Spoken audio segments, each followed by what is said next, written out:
In the final days of the Third Reich, while Berlin burned under Soviet bombings, Heinrich Müller, the relentless chief of the Gestapo, vanished without a trace.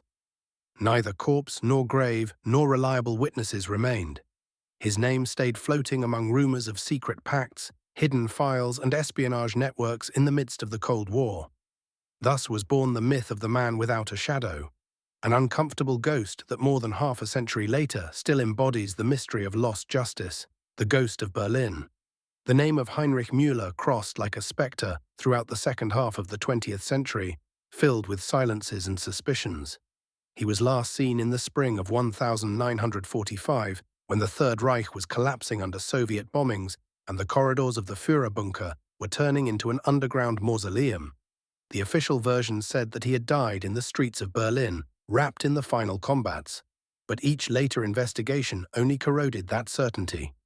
Years later, in 1963, the exhumation of a grave that bore his name in the Kreuzberg cemetery revealed that Müller did not rest there. Inside the coffin, there were bones of 3 different men, none of them the chief of the Gestapo. That discovery unleashed a wave of doubts because it demonstrated that his disappearance had not been the simple outcome of a corpse lost in the chaos of defeat, but something more intricate, perhaps deliberately concealed. Müller was not just any official. Since 1939, he had been at the head of the Gestapo, Amter 4 of the RSHA, with a power that made him indispensable in the repressive machinery of the Reich. His signature appeared on deportation orders, on directives for the shootings of prisoners, on reports about counterintelligence and sabotage. He had turned administrative murder into routine with stamps, folders, and lists. His bureaucratic efficiency made him an indispensable piece, and at the same time, one of the most wanted criminals after the war. That is why, in the Allied lists of the post-war, he occupied the second place among the fugitives, just below Martin Bormann and above Adolf Eichmann. While Eichmann was captured in Buenos Aires and Bormann was declared dead in Berlin after decades of rumors, Müller still failed to appear without trace, like a black hole in the memory of the post-war. His ability to remain invisible was explained in part by his character. He was not a man of tribunes or speeches, but a policeman of Bavarian training, accustomed from the beginning to working in the shadows. The photos that are preserved of him are scarce, almost always in the background, with a stern gesture and impeccable uniform. That habit of living behind files and offices made him less identifiable than other leaders who sought public exposure. The very nickname by which he was called, Gestapo Müller, served to differentiate him from so many other Müllers within the regime, but also reinforced his image of an anonymous figure, of a cog rather than a character. His capacity to disappear was almost an extension of his way of being. After the fall of Berlin, conflicting versions about his fate began to circulate. Some placed him killed by the Soviets in the labyrinth of streets around the Chancellery. Others assured that he had escaped with false documents to Switzerland, where he maintained contacts and accounts.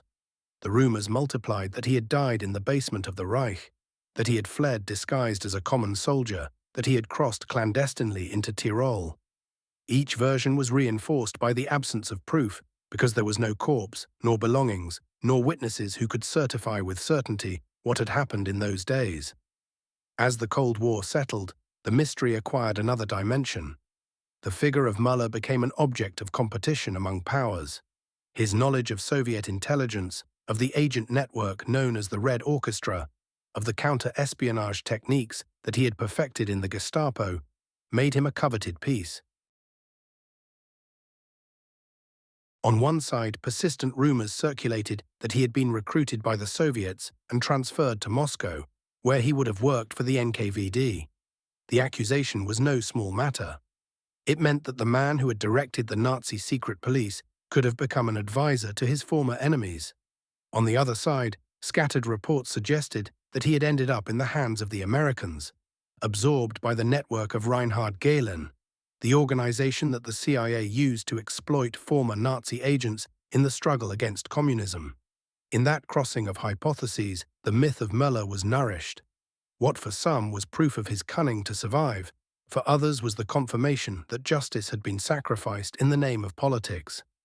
The fact that decades later there were still censored files in the United States and West Germany reinforced the idea that someone had protected his trail. When in 1973 the authorities of the Federal Republic of Germany issued an arrest warrant convinced that he was still alive, they came up against a wall of silence. The requests for information to Washington received evasive answers. Many documents remained under secrecy, alleging national security. The suspicion of cover-up became inevitable. The silence also came from the Soviet Union.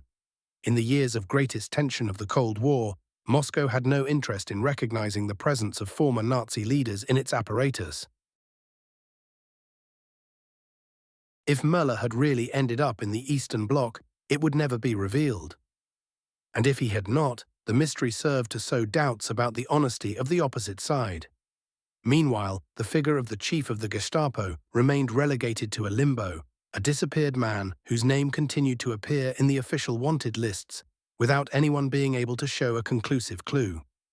The brutality of that hunt was measured not so much in armed pursuits as in the persistence of intelligence services that tracked him in every corner of Europe and beyond.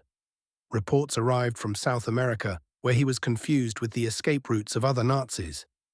Also from the Middle East, where it was said that he had advised Arab governments, and even from the United States, where some claimed that he lived under a false identity. Each rumor triggered investigations that usually ended in nothing but kept the ghost alive. The search was in reality a political battlefield. Each power needed to demonstrate that Müller was not on its side, because admitting it meant bearing the stigma of having sheltered the chief of the Gestapo. The shadow of Müller thus became an uncomfortable mirror. It represented the blurry line between justice and convenience. His disappearance showed to what extent the Cold War had disrupted priorities. The same man who had supervised deportations and mass murders could become a valuable asset if he served against the new enemy. That his corpse was never found, that no investigation ever reached a conclusive end, was part of that game. In the destroyed streets of Berlin, among the fragmentary reports of the intelligence services, in the classified files that still keep black erasures, the name of Heinrich Müller continues to be a reminder that the post-war did not close all the wounds, but instead opened others more profound. Number 2. Most Wanted. When the war ended, the defeat of the Reich left behind a blacklist that seemed endless. The Allies prepared meticulous catalogues of men who had to be found at all costs, responsible for war crimes, deportations, massacres, for having sustained the regime with their iron fist. Among them were well-known leaders, figures who had spoken from balconies and appeared in newsreels: Himmler, Goebbels, Göring. But as some of these committed suicide or fell into enemy hands, others more discreet became priority targets. In that terrain, the name of Heinrich Müller emerged strongly. He was not a visible politician, but the chief of the secret police, an office man who had turned repression into a bureaucratic art. That is why when the Allied authorities prepared their list of the most wanted criminals, Müller was placed in the second position. Above him only appeared Martin Bormann, Hitler's lieutenant. The administrator of his inner circle also disappeared in the collapse of Berlin. Below, and this makes it even more significant, was Adolf Eichmann, the administrative face of the final solution, who years later would become famous for his capture in Buenos Aires. The order was not casual. It showed that for the Allies, the head of the Gestapo was more dangerous and important than Eichmann himself, because his power had encompassed much more than the logistics of deportations. That place on the list gave him an aura of untouchable. Every time the posters with the faces of the most wanted were published, his face appeared in the second box with the dark uniform, the neat hairstyle, and the eyes fixed on the target. He was the personification of the Reich's repression, and the fact that there was no body to certify his death made him a potential fugitive. In the post-war press, he was described as a cold man with prodigious memory, capable of recalling details of interrogations that had occurred years earlier. That image reinforced the idea that Müller was not only a criminal on the run, but someone with sufficient capacity to survive hidden for years. The intelligence services considered him a greater trophy than other Nazis who were captured in the immediate months. While Goering surrendered and ended up in the dock at Nuremberg, while Dönitz was arrested as Hitler's improvised successor, Müller seemed to have dissolved into the air. His capacity for organization, together with the files he had supposedly hidden before the collapse, made him a key figure to understand the secrets of Nazism, and even worse, to use them in the board that was opening the Cold War. A man with precise knowledge of the communist networks, of espionage methods, and of Soviet infiltrations in Europe could be for any power an invaluable tool. His rank on the list transformed him into a ghost that appeared everywhere. Reports came from Austria, from Switzerland, from Spain, from Arab countries. Some placed him in Czechoslovakia, others in Egypt, others in Moscow. That dispersion of rumors was explained in part because the pressure to find him was enormous. Governments wanted to show results. They needed to present proof that they were behind the number 2 most wanted. The absence of concrete clues only multiplied the theories. For many, Müller was the perfect example of how a man could slip through the cracks of the German defeat and escape international justice. Germany itself turned him into a symbol of the shame of not having captured all those responsible. As the death of Himmler, the capture of Kaltenbrunner, and the execution of so many others was confirmed, the figure of Müller remained intact, as if the state that had birthed him still protected him from the shadows. The German police received reports. From time to time, files were reopened, but no investigation came to a good end. That judicial void increased the aura that surrounded him. Justice seemed to be chasing a ghost to which no one could give a definitive form. Being the second most wanted placed him in a different category from other fugitives. Eichmann could hide in Argentina until he was caught in the 60s. Mengele could wander through South America under a false name, but Müller represented a state enigma. He was not only a fugitive, he was the missing piece of the repressive architecture. The man who knew the intimacy of the files, who had been at the Wannsee conference, who had signed extermination documents. That he might still be alive was a threat. That he might be dead without proof was a scandal. In both cases, his place on the list showed that the post-war period was not closed. International pressure to find him intensified as details spread about his direct responsibility in war crimes. Declassified documents showed that he had signed orders to shoot Allied prisoners, that he had coordinated the murder of British officers who escaped from Stalag Luft III, that he had supervised the deportation machinery toward Auschwitz.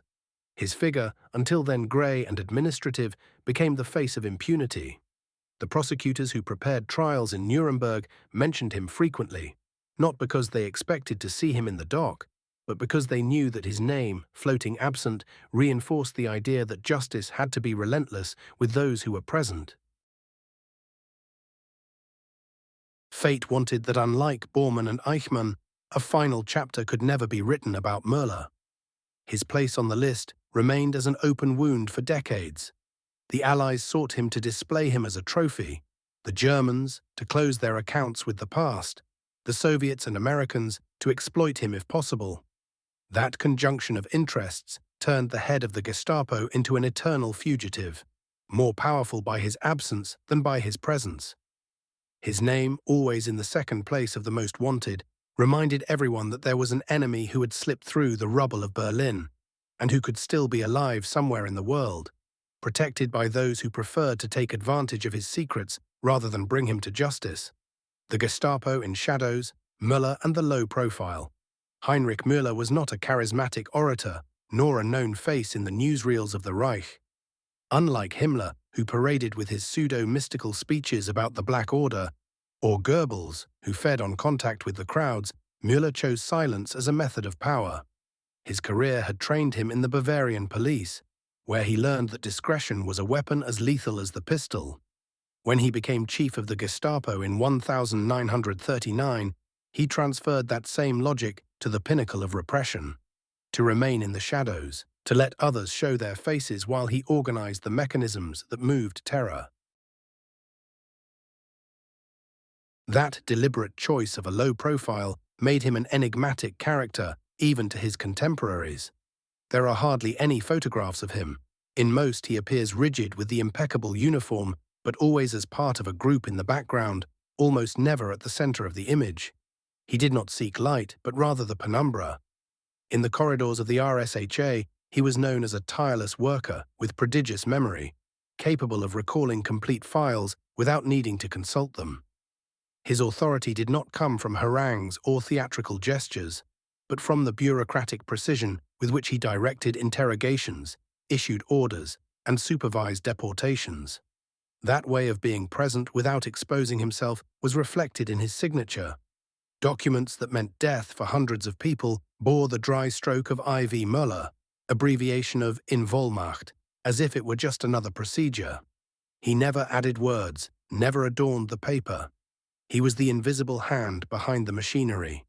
While other Nazi leaders left recorded speeches or printed proclamations, Müller reduced himself to initials and signatures. That austerity protected him. It made it difficult to trace his thinking, reconstruct his character, or even identify his face outside the institutional context. When the Reich collapsed in 1945, that quality made him even more difficult to track. Most Nazi criminals were known because they had sought fame or notoriety. Eichmann had participated in public conferences. Mengele had a name associated with experiments in Auschwitz. Bormann had been the visible shadow of Hitler in the offices of the party. Müller, on the other hand, was a man whose biography seemed to vanish in the monotony of police reports. For Nazi hunters, he was like chasing a shadow without defined contours. His very way of living had prepared his involuntary escape. There are no clear testimonies of having seen him in the final days of Berlin beyond a couple of mentions in the bunker. He disappeared with the same ease with which he had remained invisible for years. The scarcity of photographs complicated later searches. Every time a Müller was reported detected somewhere, there was no sure way to confirm his identity. In the Allied files, cards with vague descriptions accumulated: man of medium height, dark hair, occasional glasses. Features too generic for someone who had been the second most wanted man on the planet. That opaque character earned him the nickname of the man without a shadow. No one could follow him because he had never left a clear silhouette in the public scene. There were no recorded speeches, no interviews, no photos in parades, only files, signatures, and rumors that fed conspiracy theories. Some claimed that he had committed suicide in Berlin, others that he lived in Moscow advising the NKVD, others that he had been absorbed by the CIA through the Gehlen organization. All those versions started from the same difficulty: the impossibility of reconstructing a public biography that could give clues about his whereabouts. The curious thing is that this invisibility was not passive, but cultivated with intention. Müller understood that real power resided in the control of information and not in exposure. While other leaders sought the Führer's validation through their constant presence, he made sure to be indispensable without attracting too much attention. That strategy made him less vulnerable. When the Allies prepared the accusations in Nuremberg, they barely had graphic or discursive material to exhibit him. In a world that needed images to exemplify justice, Müller was a void difficult to show. With the passage of time, that quality became almost legendary. He survived in memory as the archetype of the bureaucrat of evil, the official who does not need speeches, nor visible fanaticism, nor ideological exaltations, but only the coldness of the office. The paradox is that that very fact made him an impossible fugitive to catch. He left no emotional traces, had no retinue that could betray him, did not seek refuges where he could be recognized. He was, even before disappearing, a man who had made anonymity his best hiding place. The lack of photographs was so decisive that in the 60s, when investigations about his whereabouts resumed, the press could barely illustrate the reports with a blurry image from the 30s. While Eichmann appeared with a defined face on the front pages after his capture, Müller remained a diffuse profile, almost a myth. Even today, his image does not easily fix itself in the collective memory, which makes him even more elusive. In the post-war, people could recognize Göring or Goebbels, but not the chief of the Gestapo. That voluntary anonymity cultivated with patience during the years of Nazi power became his best defense. The shadow he had built throughout his career turned after 1945 into a cloak of invisibility. And so, while others were judged, executed, or captured in remote places, Heinrich Müller vanished into the penumbra he had always chosen, leaving behind the uncomfortable question of whether he had died in silence or if he still walked unrecognizable under another identity. The CIA and Müller's treasure, the SD files. In the last months of the Reich, while bombs fell on Berlin and the ministries burned among mountains of flaming paper, the rumor spread that Heinrich Müller had set aside certain files before destruction consumed everything. The idea that the chief of the Gestapo, meticulous like few, would let disappear the information that had made him powerful seemed absurd to many post-war investigators. If something characterized Müller, it was his obsession with records.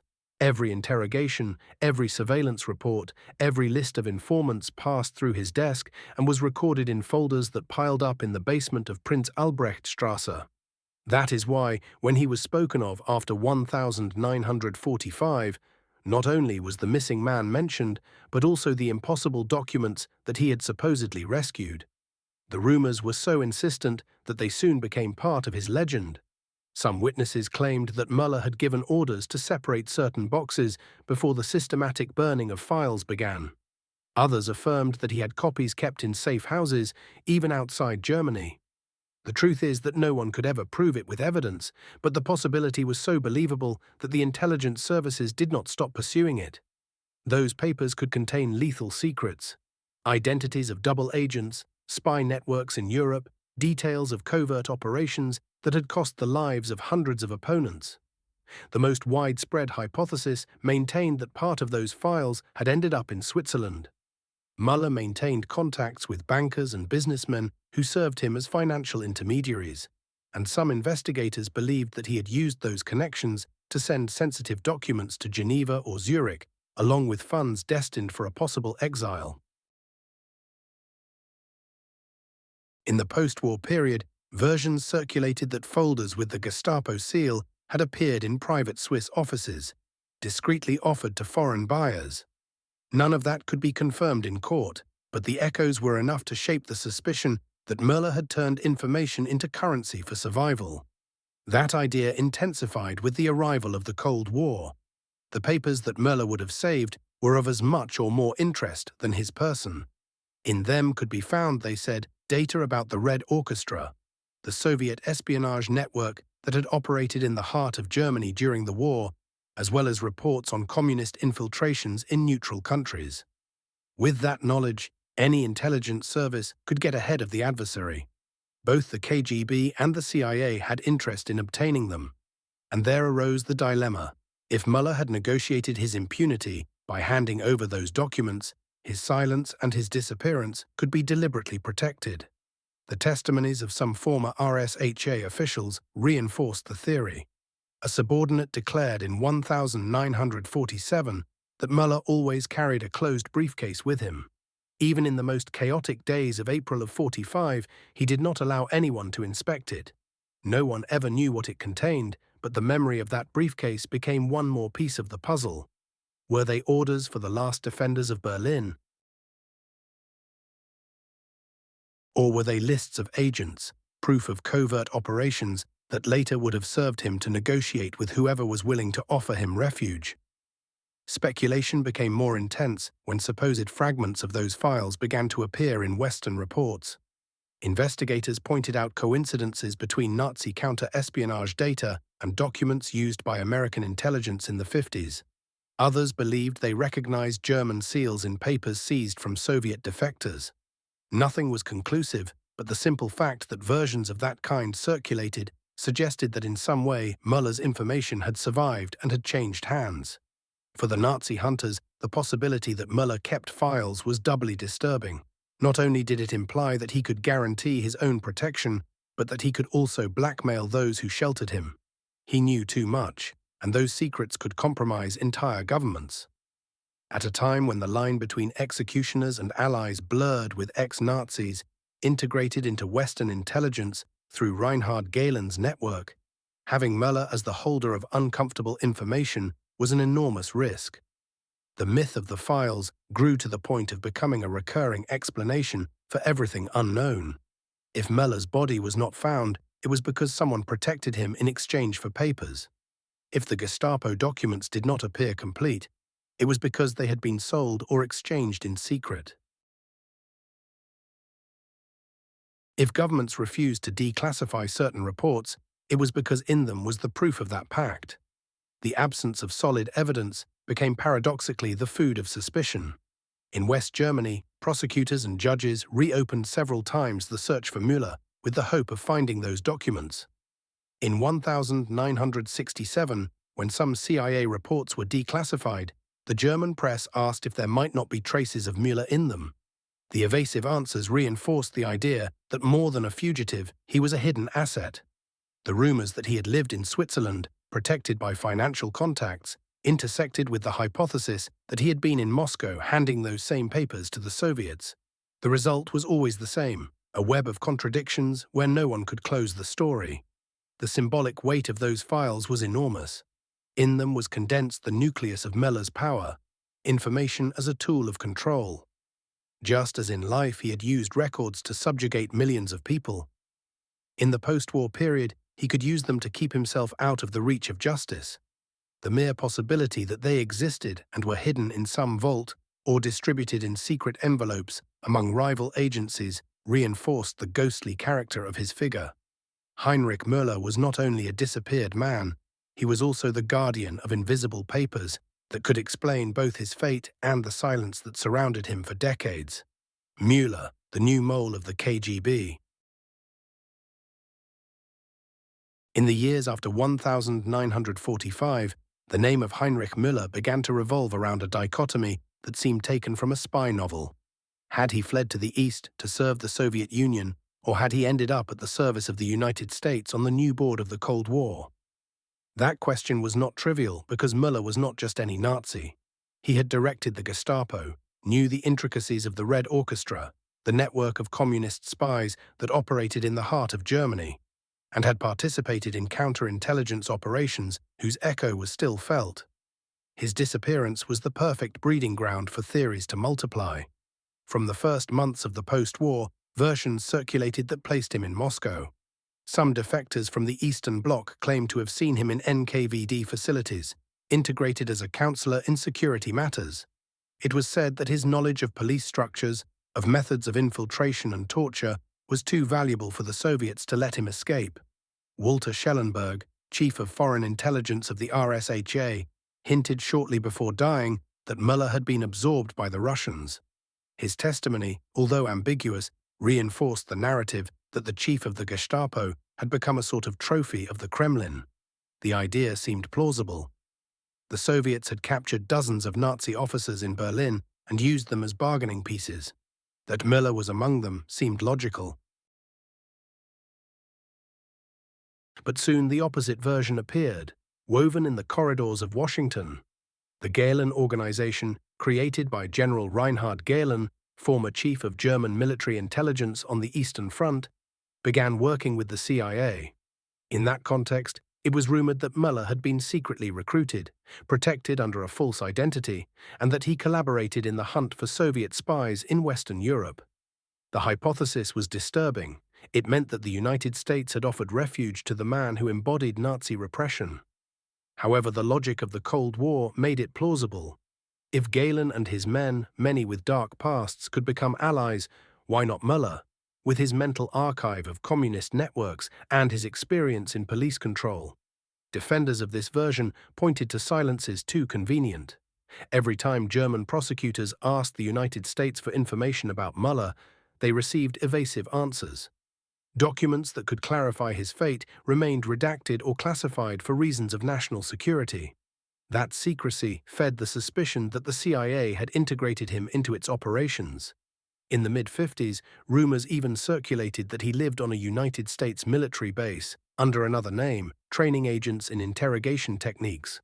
No solid proof emerged, but the persistence of shadows strengthened the belief that Washington had absorbed him.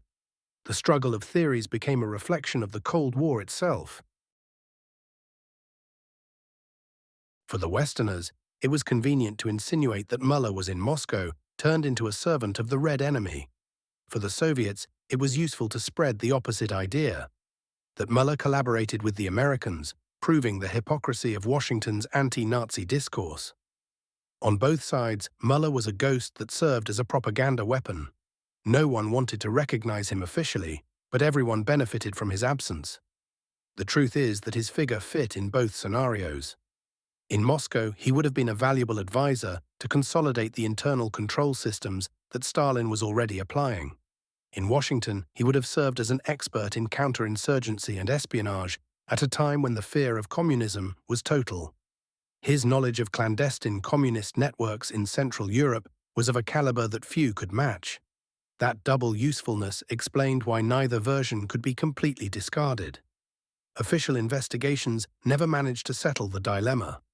In 1973, when West Germany reactivated the search and issued an arrest warrant, the powers did not offer clear answers. Every file consulted was incomplete. Every clue ended in a dead end. The very silence was interpreted as confirmation.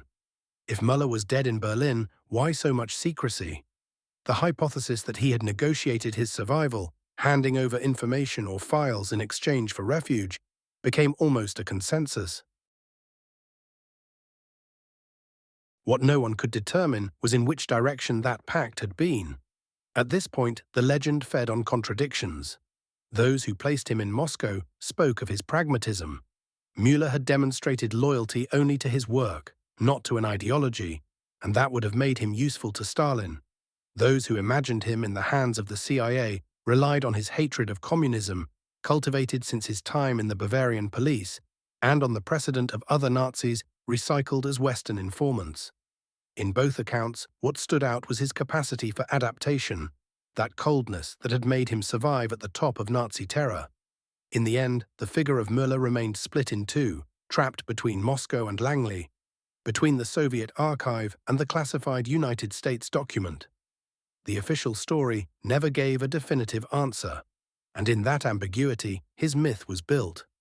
Heinrich Müller, the chief of the Gestapo, was remembered both as a fugitive and as a possible undercover agent, a man who had turned his disappearance into a political weapon. The question of where he ended up, whether in the offices of the NKVD or in the basement of the CIA, continues floating as one of the most unsettling enigmas of the 20th century. The testimony of Schellenberg. Walter Schellenberg, last chief of the Reich's Foreign Security Service, died in 1952 in Turin, consumed by cancer. Before dying, he left memoirs and some comments to journalists and Allied officers that ended up fueling one of the most persistent hypotheses about Heinrich Müller, that he had ended up in Soviet hands. Schellenberg had known closely the functioning of the RSHA and therefore the enigmatic figure of Gestapo Müller. His word was not that of just any witness. He had been inside the apparatus, had shared meetings and directives with the heaviest names of Nazism. When he hinted that Müller had not died in Berlin but had been captured by the NKVD, the shadow of that statement spread like gunpowder. In those years, the fate of many Nazi leaders was still in dispute. Bormann had not been identified. Mengele moved around South America. Eichmann lived under a false identity. The death of Schellenberg, accompanied by his final comment about Müller, gave an almost prophetic weight to the Soviet version. According to him, Müller was too valuable to disappear among the rubble of the Reich. He had directed internal repression for years and, above all, had had direct access to the investigations about the Red Orchestra. That communist espionage network, which had managed to infiltrate the Nazi state itself, was for Moscow a treasure worth more than the life of any German officer. Capturing the man who possessed the most information about it meant shielding the security of the Eastern Bloc. Schellenberg's statement was interpreted as an involuntary confession. He himself had ended up arranging his surrender to the Allies, trying to save himself with information. He knew firsthand how in that chaos of 1945, both Washington and Moscow were eager to absorb what remained of the Nazi intelligence apparatus. If Schellenberg had found his own path to the British, why would Müller not have done so with the Soviets? The logic was forceful. Both were men of records, of files, of secrets that could be turned into currency. The Soviet hypothesis also had propagandistic appeal. For the West, that Müller had been captured by the NKVD and protected in Moscow was a direct accusation against the Red Enemy. It meant that the Kremlin was sheltering the chief of the Gestapo and using him in its power structure. For the Eastern Bloc, on the other hand, it was a show of its ability to absorb the enemy, to reconvert him into a tool. The ambiguity served both sides. Schellenberg, perhaps unintentionally, had given credibility to that narrative simply with his testimony. The truth is that he never presented proof. There were no names of officers who had seen him, nor documents that confirmed a transfer. His comment was barely a hint, but the weight of his figure turned it into a half-truth. The Nazi hunters took it as a starting point. In the 60s and 70s, when the German press spoke again about Müller, it was repeated again and again that Schellenberg had pointed to his escape to Moscow. That phrase, repeated without context, grew until it became a pillar of the legend. Schellenberg's testimony also fit with the perception many had of Müller, a man without ideological loyalty, obsessed with police work rather than Nazi doctrine. His origin as a Bavarian official, alien to Hitlerian mysticism, reinforced the idea that he could have changed sides without problems.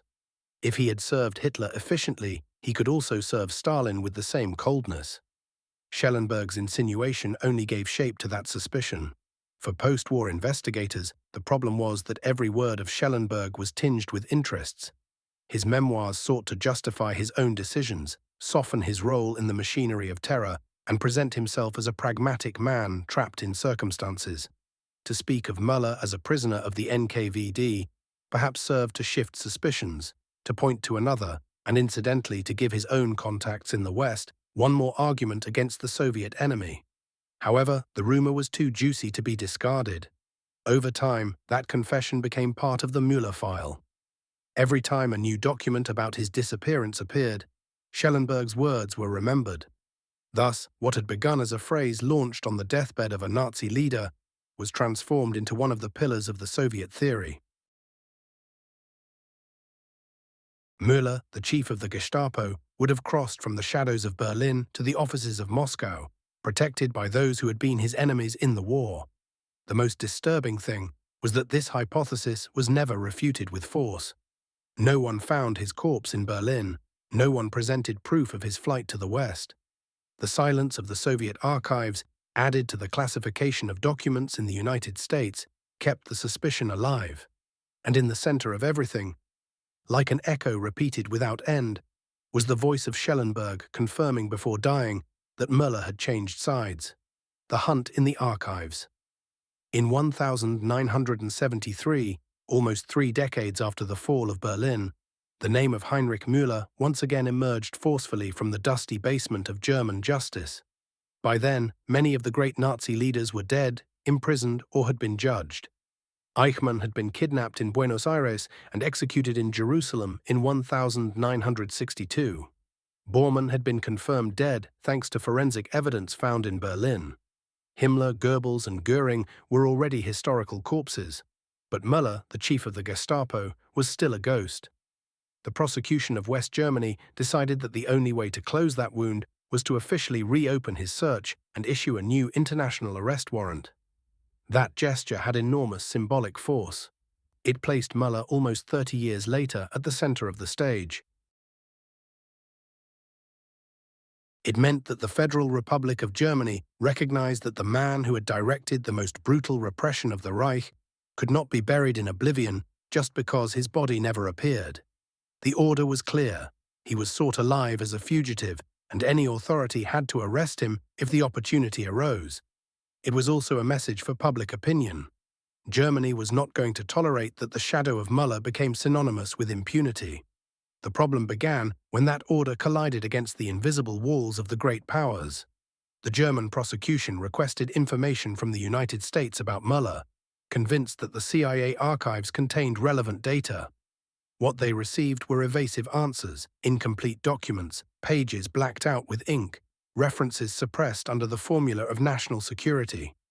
Each silence only reinforced the suspicion that Müller had had contact with Western intelligence services. Why, if he was dead in Berlin, so much zeal to hide the information?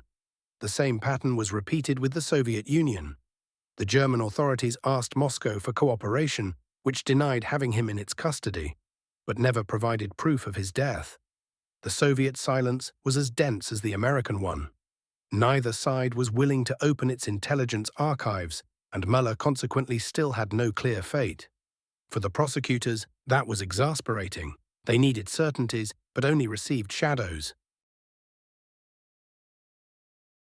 The investigators then began a hunt in the archives. They compiled witness reports, post-war documents, occupation service records, cemeteries were tracked, graves exhumed, bones compared. In all cases, the result was the same. The remains did not correspond to Müller. Each negative increased the intrigue. The more time passed, the more improbable it seemed that he had died in Berlin without leaving a trace. In the press, the matter exploded as a scandal. The German newspapers published articles asking why the CIA refused to declassify the documents about Müller. Some journalists suggested that the Americans had recruited him, just as they had done with other Nazis in the Gehlen organization, and that keeping him hidden was part of a pact of silence.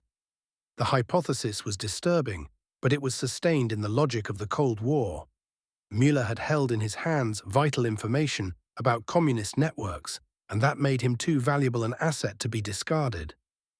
At the same time, critical voices accused Moscow of having captured him and of keeping him as a prisoner in some basement of the Lubyanka. The rumor that Walter Schellenberg had seen him under Soviet custody still circulated, reinforcing the theory that Müller had changed sides. The German arrest warrant in that context seemed to collide against a wall of geopolitical conveniences. No power wanted to confirm or deny anything. For the Nazi hunters, the hunt in the archives became an obsession. Simon Wiesenthal, among others, pressed for more files to be opened, convinced that Müller was alive. The idea that the chief of the Gestapo had escaped justice was intolerable. The file of 1973 was one of the moments when the name of Müller once again circulated intensely in the collective memory. He was no longer just a fugitive. He was the living proof that the post-war was plagued with secrets. Each incomplete file, each censored page became indirect proof that something was being hidden. The arrest warrant, instead of closing the case, expanded it. It was as if upon opening the drawers of bureaucracy, a swarm of impossible questions had been released. Why did the CIA have files on Müller so carefully hidden? Why did Moscow prefer absolute silence? How deep had been the use of former Nazis on the board of the Cold War? Thus, the hunt was transformed into a metaphor. It was not only a man who had disappeared in 1945 that was being pursued, but an entire truth that resisted coming to light. Müller was already a symbol. The chief of the Gestapo turned into a ghost of the post-war protected by the fog of secret archives. In 1973, German justice tried to unmask him with a signed paper, with an international arrest warrant. The only thing it achieved was to demonstrate once again that ghosts cannot be trapped with stamps or decrees, and that sometimes the silence of the archives can be more eloquent than any testimony. The man without a shadow. As the years passed, Heinrich Müller ceased to be only a fugitive from justice to become a myth, a spectre that history baptized as the man without a shadow. There was no corpse, no grave, no conclusive witnesses. Only a few blurry photographs remained, some dry signature in Gestapo documents, and a handful of contradictory testimonies. It was as if the most feared figure of the Nazi secret police had decided to evaporate, erase his tracks, and slip into oblivion with the same efficiency with which he had directed the apparatus of terror. That nickname, without a shadow, was not a poetic exaggeration, but the confirmation of an emptiness. Unlike other leaders of the Third Reich, Müller never cultivated a public image. There were no fiery speeches authored by him, nor official portraits that turned him into an iconic face, nor filmed harangues that immortalized him in newsreels. His power was exercised in closed corridors, in offices filled with records, in orders signed with impersonal initials. His authority had been built in silence, in the coldness of bureaucracy, in the invisibility that now, in the post-war period, turned him into a ghost. The press of the 50s and 60s evoked him always in the same way: the chief of the Gestapo who disappeared. There were no nuances, no recent images, only a name that evoked fear. Journalists strove to reconstruct his profile, but what they found was always fragmentary. A modest childhood in Bavaria, a career in the local police, a rapid rise in the Nazi machinery thanks to his efficiency as an investigator, and afterwards silence. No passions, no scandals, no personal accounts. Müller was an empty file, a functionary who had made anonymity his most resistant shield. That emptiness was transformed into fertile ground for speculation. Every state silence reinforced the legend. When the CIA refused to declassify its files, when Moscow responded with evasions, when West Germany issued arrest warrants that never materialized, everything seemed to confirm that Müller was not an ordinary fugitive, but a man protected by the shadows. No one saw him, no one found him, no one showed him. His figure became more powerful through absence than through presence. The nickname also reflected a psychological phenomenon. The most visible executioners of Nazism, Goebbels, Himmler, Göring, had remained inscribed in collective memory as recognizable symbols. People could see their faces and associate them with horror. Müller, on the other hand, lacked that clear representation. His invisibility made him more unsettling. He was the proof that true violence could be exercised from the shadows without the need for grandiloquent speeches or public appearances. He was the bureaucrat of evil in its purest state, the one who did not need to shine because he was content to move the pieces from behind the curtain. The metaphor of man without a shadow was consolidated as time passed without news. Decade after decade, the case remained open without resolution. Meanwhile, new generations grew up hearing his name as a distant echo, a riddle without an answer. There were no witnesses who could tell with certainty his fate.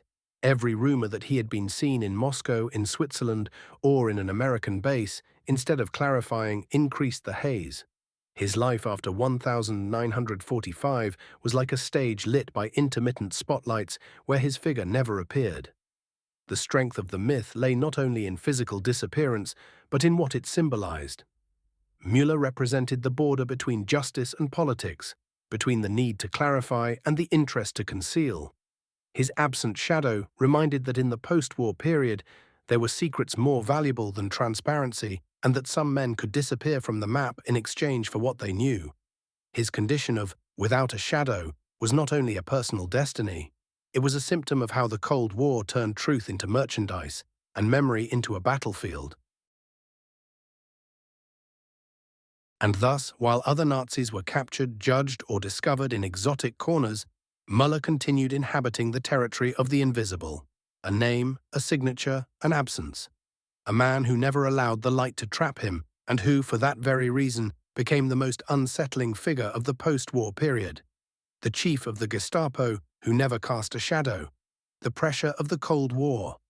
When the weapons fell silent in 1945, the world believed that an era of trials, of clear accounts, of definitive closure was opening. However, the reality was different. The outbreak of the Cold War turned many criminals of the Reich into coveted pieces for the new confrontation between East and West. On that board of espionage, propaganda, and nuclear fear, Heinrich Müller became a useful ghost. His disappearance left a gap where each power could project its own interests. In the first years of the post-war, while the Nuremberg trials set precedents, the intelligence agencies were being reconfigured. The CIA was born on the ruins of the OSS, and the NKVD was consolidated as the most feared police apparatus of the USSR. In that context, Müller was an invisible trophy. No one could present proof of his death, so everyone could suspect that he had survived. And if he had survived, it was inevitable to ask on which side he was now. For Washington, the shadow of Müller was a reminder of what an enemy turned into an ally could offer. Reinhard Gehlen and his network of former Nazi agents had already been incorporated to spy on the Eastern Bloc. Why not Müller, who knew like no one else the mechanisms of repression, the techniques of interrogation, and the networks of communist espionage? Every time journalists or prosecutors asked about him, the silences and the blacked-out lines in the American archives fed the suspicion. Was it simply the protection of secrets or proof that they had recycled him under another name? For Moscow, the usefulness was different. It was said that the NKVD had captured him in Berlin and was keeping him in some basement of the Lubyanka, interrogating him without rest.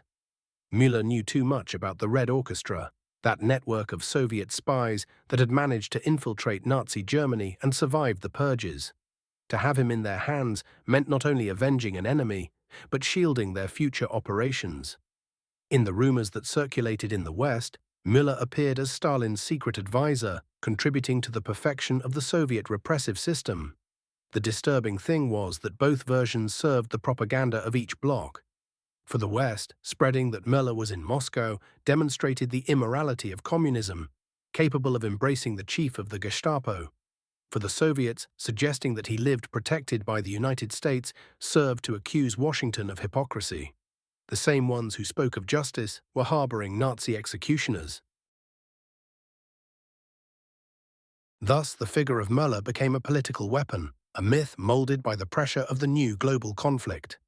In West Germany, the situation was even more complex. The Federal Republic was trying to build a democracy on the foundations of a ruined past, and the shadow of Müller was an uncomfortable reminder that not everything had been resolved. Every time prosecutors issued an arrest warrant, they stumbled against the wall of international silence. The Bonn government itself knew that stirring the case too much could destabilize relations with its allies. To speak of Müller was to speak of the tacit complicity in the recycling of former Nazis, and at the same time it was to recognize that German justice was still incapable of catching its most wanted criminal. The myth of the man without a shadow intertwined with that tension. Müller was useful because no one could prove anything. He could be in Moscow, in Washington, or dead under the rubble of Berlin, and each possibility served a different discourse. The Cold War needed invisible enemies, spies impossible to capture, figures that kept societies on edge. In that scenario, the figure of Müller fit perfectly. He was the most convenient disappeared man, the shadow that confirmed that the world was divided into grey zones where truth mattered less than political usefulness. The pressure intensified every time files were requested.